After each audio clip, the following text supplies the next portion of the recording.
Speaker Mike Johnson says separation of church and state is a misnomer. Washington, House Speaker Mike Johnson, RLA, on Tuesday explained his long-held opinion that the concept of the separation of church and state is often misinterpreted.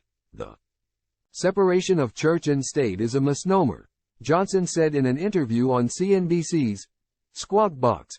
People misunderstand it, he continued. Of course, it comes from a phrase that was in a letter that Jefferson wrote. It's not in the Constitution.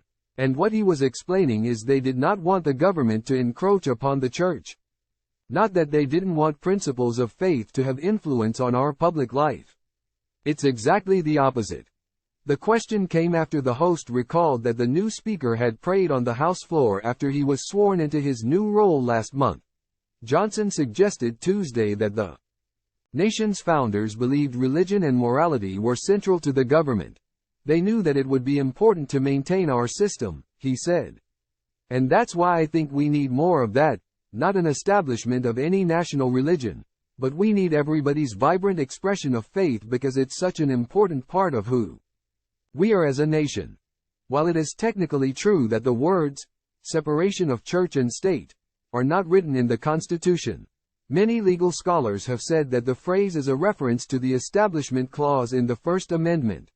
For his part, Johnson has spent the better part of the last 2 decades advocating for religious freedom in public schools, in government and in public places, mainly as an attorney for the conservative Christian group, Alliance Defense Fund, now known as Alliance Defending Freedom.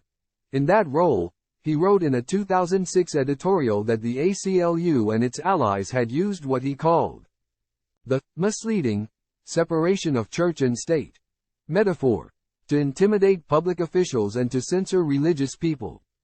The Bible is and should be an appropriate course of study in our public schools, he wrote in another op-ed in 2007. Because it is the most widely read, widely published, most influential book in all of history. Censoring it from the classroom is as unwise as it is unnecessary. In 2017, Johnson and Louisiana Attorney General Jeff Landry, also a Republican, created guidelines for the use of religion in school, which argued that the study of the Bible or religion in public school is perfectly lawful, echoing an argument Johnson had made before. At an event for students with Landry in 2018, Johnson told the audience that the separation of church and state is often taken out of context because it appeared in a letter written by Thomas Jefferson in 1802. They were concerned that the state was going to inhibit on their free exercise of religion, Johnson said. But Jefferson says, don't worry, we've separated the government so that the government will not meddle into your free exercise rights. In 2019, Johnson expressed outrage at a House committee hearing when Democrats omitted, "So help me God," from the swearing-in of witnesses. He later said it was part of a coordinated effort by Democrats to strike that phrase from language used in Congress.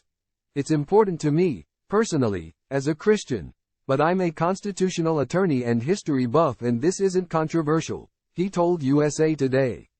Everyone who hears about this should be outraged.